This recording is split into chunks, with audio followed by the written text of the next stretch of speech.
This is a City AM Studios production.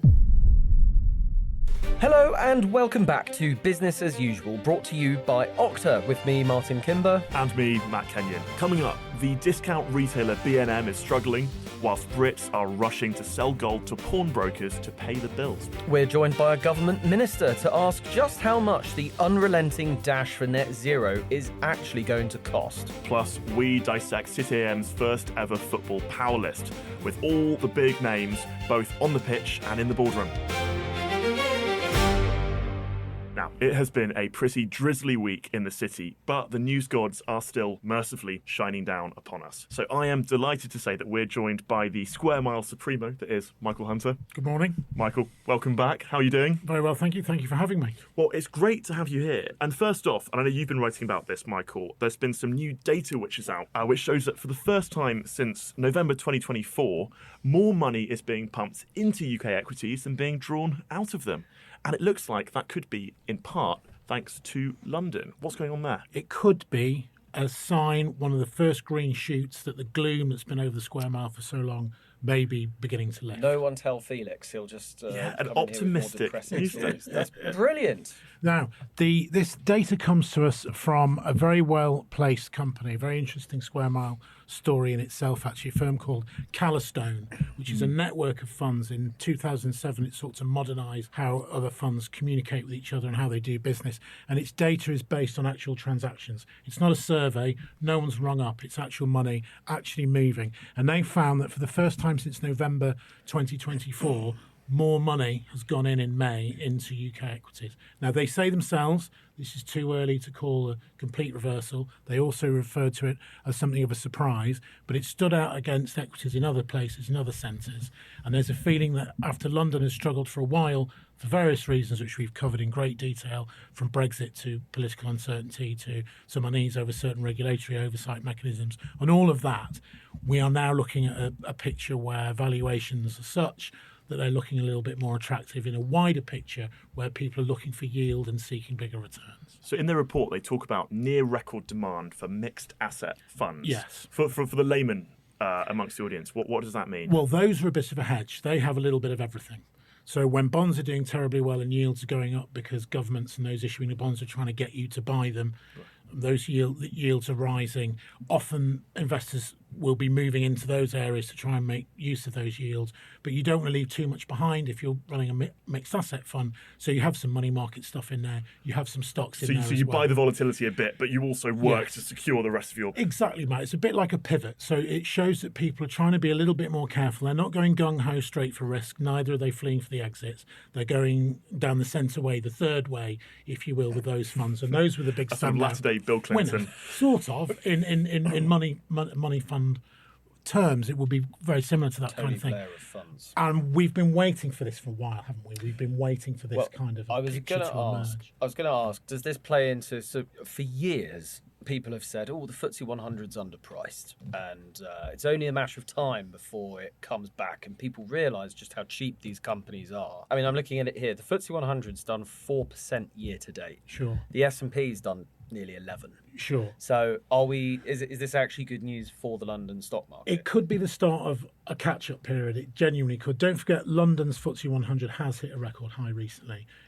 So's New York several times out. If you remove from the New York funds some of the big Magnificent Seven tech firms, it's a very different picture there as well. So they're a little skewed in that respect.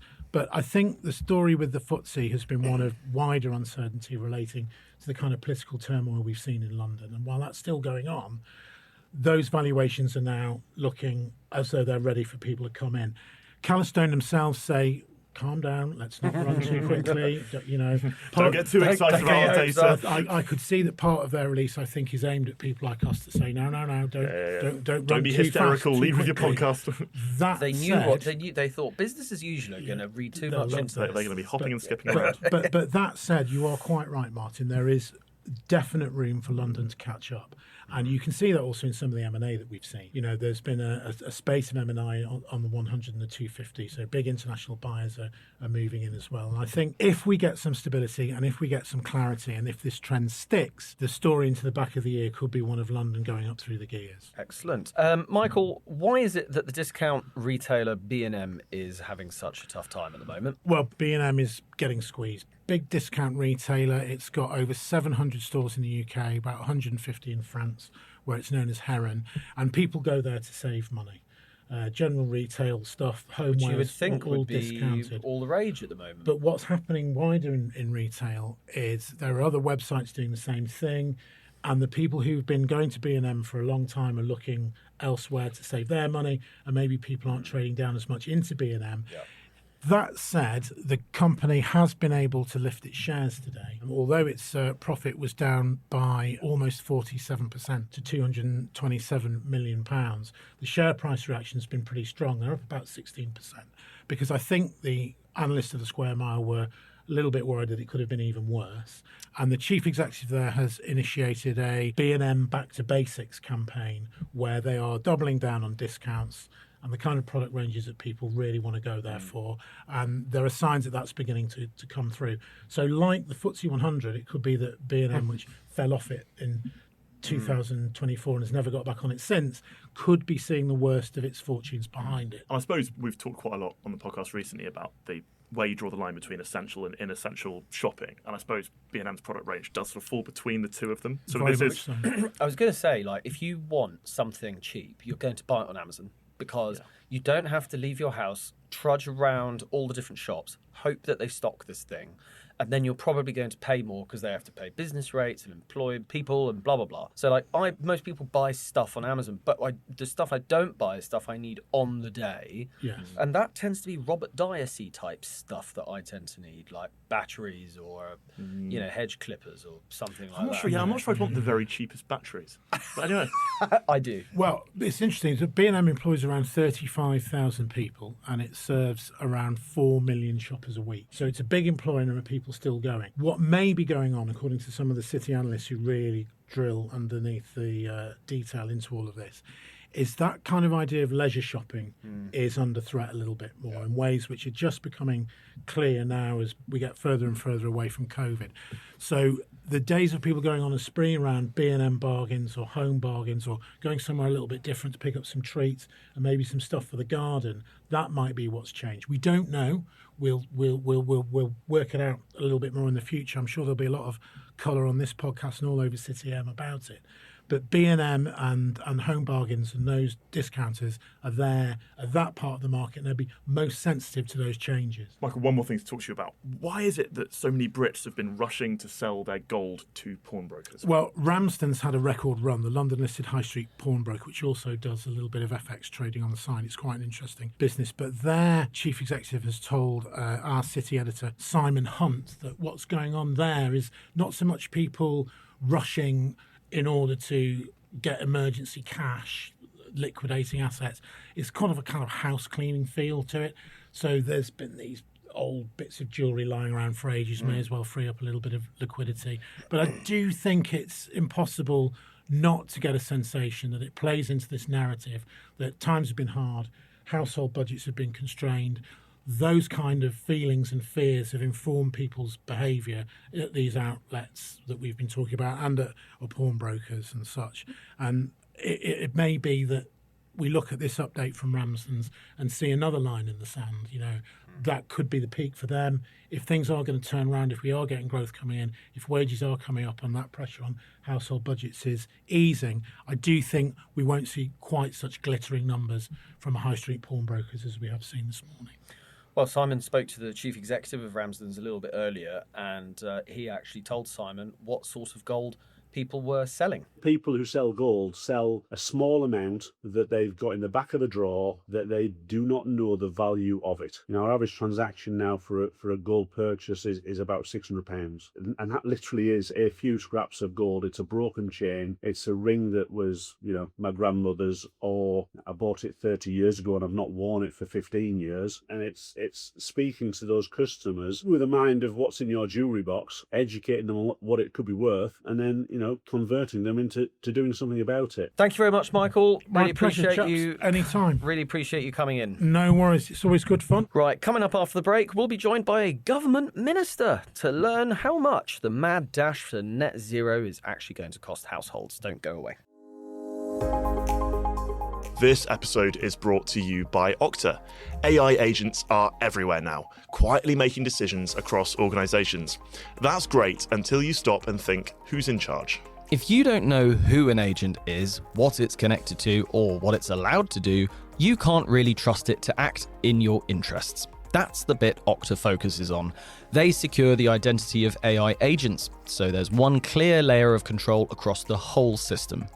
Which means every agent has a clear identity, permissions, and a line of accountability, even as things scale. Risk becomes something you manage, not guess at. Secure every agent, secure any agent.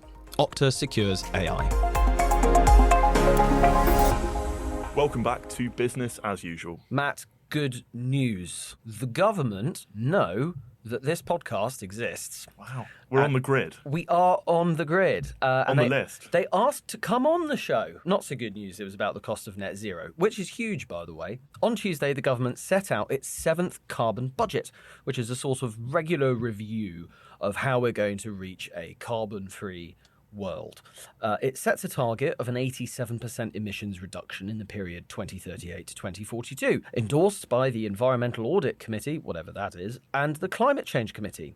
However, Nigel Terrington, who is the boss of specialist lender Paragon Bank, has thrown a spanner in the works by saying the Labour Party faces an operational capacity constraint in its bid to implement its £15 billion switch of 5 million homes over to heat pumps. Well, Climate Minister Katie White popped into City AM Towers to speak to Christian May, and he asked her what he made of Paragon's assessment of these heat pumps. So I think we go back to those, we keep talking about different targets of the budget, the clean power mission, and now we're talking about the warm homes. And I think the nice thing about the carbon budget, which I keep coming back to, is because it has worked over successive governments. So it's not just around, and we have delivered on each of the budgets to date. Every single budget we have delivered on to date in terms of the emissions reductions, our commitments, and that's not a Labour government. The Labour government did their bit, but then when we handed it over to the Conservatives, they did their bit. So full cross-party consensus support we each delivered. So that is a good example. You're right to challenge and say, is government up for it? I'm going to go look at the Paragon report because, to be honest, when I've been out on visits, I've been talking to heat pump manufacturers in the UK and they're saying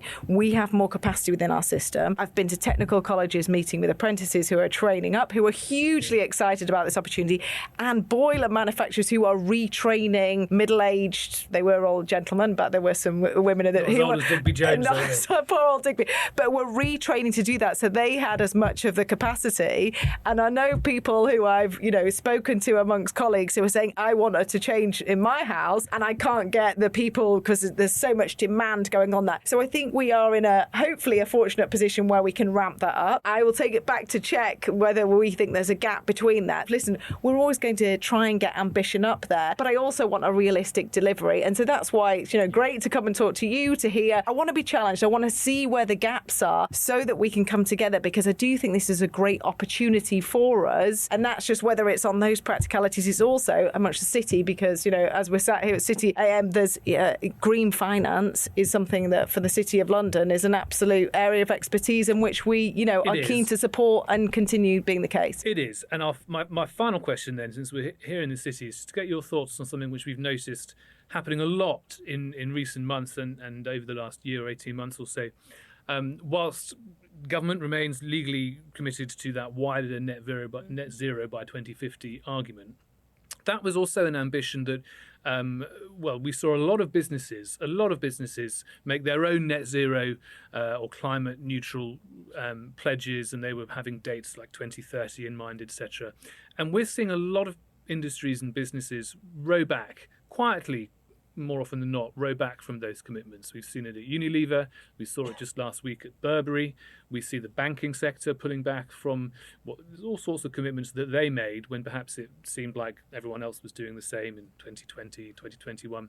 Why do you think we're seeing businesses who are looking at their own cold, hard light of day pulling back from commitments that they made just a few years ago? I'll say a couple of things. One is, I've been in this for 20 years, not as long as Chigbee Jones. We keep repeating. But in terms of, there are cycles. There is cycles of this. There is cycles of, this is an issue that is the top of the agenda, and then it goes down, and then it goes up. And there is cycles, and there is like academics that have looked at what these cycles. We are in a down spot in terms of a huge amount of support and chat about that. I'm not going to... Why do you think that is? Well, I think because we're in this cycle, but the down changed? spot, because I think we are at a moment where, I mean, I think we are just, there is a natural cycle. We can't always be at the top of the agenda, and we will have a moment, and I think we will come back and doing that. I think actually when you look at what is being delivered, I'm very much looking at the positives and in terms of the carrots rather than sticks, and I think actually we have shifted. I mean, in the UK, we've had a 54% reduction in emissions whilst our economy has grown 80%. That is incredible. In terms of, we talk about whether it's 156 electric vehicles to 2 million vehicles. There is a shift going on. Thank you very much to Katie White for coming in. Really appreciate that. If any other ministers want to come on the show, they are of course most welcome. Yeah, I'm thinking Rachel Reeves. Yep. I'm thinking Keir Starmer. Ed Miliband. Ed Miliband would be fun. And also, I know you're not a minister anymore, but Angela Rayner, if you fancy it. Angela Rayner's very welcome. And obviously Wes Streeting. And Al Khans. Everyone. They're all welcome. We've only got so many seats, but we'll have them all. But yeah, no, you're very welcome. And stay tuned for more important interviews.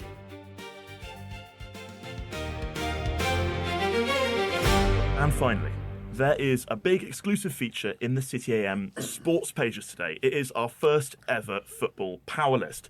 It is the 25 top movers and shakers in the world of sports. We're talking business bigwigs, sports governance gurus, and even some international royalty.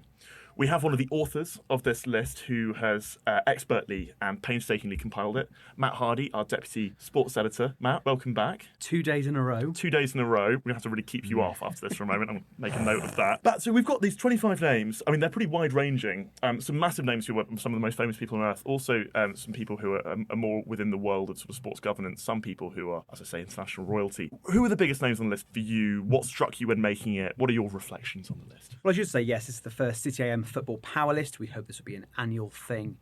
And this is kind of the brainchild of the sports editor, Frank Dallarez. And it's taken 16 judges across industry, London's finest industries, law, marketing, media, finance, private equity, and good old journalism as well as our regular columnists, to kind of compile who we think are the most powerful people in football. Hundreds of names made the list. We all then fought over a Zoom call for a very long time.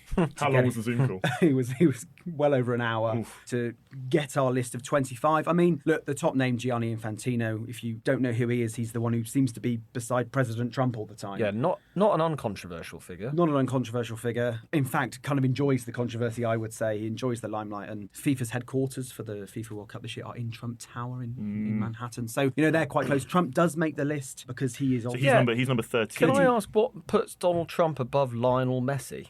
Well, Donald Trump is basically the president of one of the three host America. nations that are hosting this World Cup. He has I shouldn't laugh when I say this. He has the inaugural FIFA Peace Prize. Yes. Which we mustn't forget. The first of many, Or I mock. imagine. We mustn't mock it either. Who's going to get it next year? That's the question. Yes. So Maybe he Genghis is in there Khan. because he is central to the way football is running this year. Obviously, this list annually will change, and obviously Trump might go up or down if he takes up football. What's interesting in here is that this isn't a science, but Messi and Ronaldo are the only two players in there. I think they're the two players everybody knows. David Beckham makes it, but as an owner and a businessman. Yes. And He's also, recently become sort of Sunday Times rich list, first sportsman billionaire in the UK. Yes. And then beyond that, this is kind of systems, not individuals. The CEO of Sky. I was going to CEO of ask about that. Adidas. How long is Dana Strong, the chief executive of Sky PLC, going to remain on this list if the Premier League decide to do their own sort of streaming football service and Sky lose the football rights? Well, the rights for for this period go through for another couple of years yet. The Sky are the biggest contributor to what is the biggest media rights deal in domestic football. The Premier League absolutely is so far ahead of every other league. So she will be on there probably for a little while. They're also picking up some European sports rights. Is she well regarded in the industry as having sort of shepherded the kind of sports broadcasting kind of sector through all sorts? I think what Sky have done is they've shown that there are ways to make money as a private business in sport and kind of be a leader, be a titan, but more wider than that. You look at people like Michelle Kang, who some people might not know, but she's basically building up this huge multi-sport empire, including a London team, the London City Lionesses, who are the best. So she's team. number 11. Number 11, she's the best team. And then littered in there, Nasser Al Khelaïfi, Qatari, mainstay, owns PSG, huge in FIFA. Sheikh Mansour owns Man City, UAE. Well, that's what I was quite struck by. So in the top 5, there is a very, very heavy Gulf presence. I mean, obviously we've got we had Qatar back in 2022. We've got, a very heavy presence from the region. But do you think that money is going to keep being sustained? And we're going to actually see maybe more names from that region in future lists? I think we could do it. And Mohammed bin Salman, the Crown Prince of Saudi Arabia, they're hosting the World Cup in 2034. So that's going to be there for a while. They're building a whole new system there. Nasser Al Khelaïfi is one of the most powerful people in football, as our list shows. But in there, it's just an interesting way that these 16 judges have managed to put this together. Again, we're hoping to make this annual. The full list will be out today, along with bios on the judges, bios on the top 25, and kind of a bit more wider reading on why this matters and why we think this is something. Why did you do this? Well, we think the World Cup's this year. It starts next week. We're all very excited. I would like to exclusively announce that I am organising a CTAM sweepstake. Oh no! So good luck. Martin, you really have to buy into this because it's going to be quite a few weeks. It's going summer. And no, I'm going to do this in the most liberal way possible. So it's going to dull. cost people nothing. Oh. And there'll be alcohol at the end, or non-alcohol if that's your inclination. So this is happening. But the World Cup's happening now. Everyone's talking about who runs the world. Beyonce would say it's girls. I would say it's girls. Yes, Gianni Infantino. But yeah, it's hugely important at the moment. Kind of never have fans cared about who owns their sport, who runs their sport, who owns their media. What a great time to be in the business of sport. But covering it. We see a huge reaction on social media when we put clips up of you talking about sport. I mean, one of our most watched clips on social media was you talking about Wrexham being partly sort of a chunk of that being sold off to, was it Elliot or Apollo? Apollo.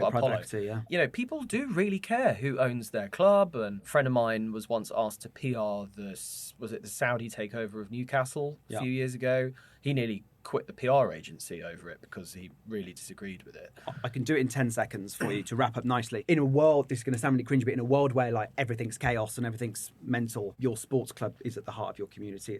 It's always there every week. And I think people care more about that now, knowing that it's a certainty. When That's beautifully put. Thank you. Let's find community. Thank you. That's all we have time for, Matt. But thank you very much, and I'm sure we'll have you back more than once in a week again. Tomorrow. Well, come on.